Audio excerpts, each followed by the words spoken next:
feelings. That's right. Amanda Gibson joins us live once again via Skype with all of the details. Good morning, Amanda. Good morning. All right, let's first start off with quarantine fatigue. Quickly explain exactly what you that said there's means, such right? a thing, yeah? Yes.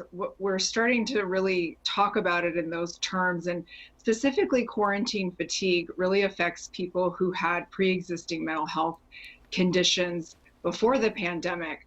But half of Americans are reporting that this has affected their mental health. We know that shame increases risk-taking behavior. So we want to have conversations about this to really understand what are low-risk activities versus high-risk activities. If you're someone who's really feeling like you're needing more connection with people, how can you do that safely? Yeah, exactly. How do you do it? What do you suggest? Well, I think if we can understand the science that we know so far about how the virus is spread, things like taking a socially distant walk 6 feet apart with a mask on in a park is far less riskier than going to a family member's house and sitting inside without a mask and sitting close together. So if you can understand what your own risk tolerance is, everyone has one. If you look at other types of behavior that maybe you've tried to change in the past, you might go about it really with small baby steps.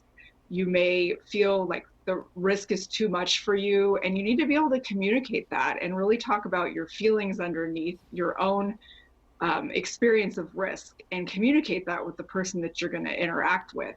Because judging each other for how we're coping or what behaviors we're going to engage in is just going to stigmatize this further. So if we can understand that risk is on a continuum and we can make low risk choices. Where do you feel that you find the judgment?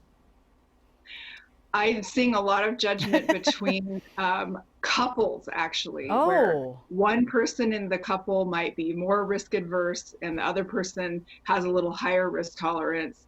And oh, because they're living together, my behavior, if I go have a socially distant walk with a friend, I have to make sure that my husband's okay with that. And I've been having those conversations with my husband, wow. encouraging my clients to have those as well, Okay. so that we both feel safe together and that we're respecting each other, because judgment erodes the connection between two people. I see. And you know, this quarantine time is definitely testing patience and relationships, both with couples and with entire families as well. But we thank you, Amanda, so much for coming and talking to us about quarantine fatigue. That's one thing we hope, our viewers out there can learn something about. And if you're feeling fatigue, know that there is help out there.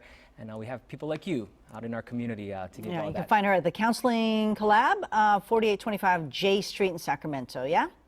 Yes, we're Thank offering you. online counseling. You could even just have a couple of sessions with a therapist to get some coaching around how to have a conversation about risk reduction. Okay, very good. Thank you so much. Thank you. Have a good morning.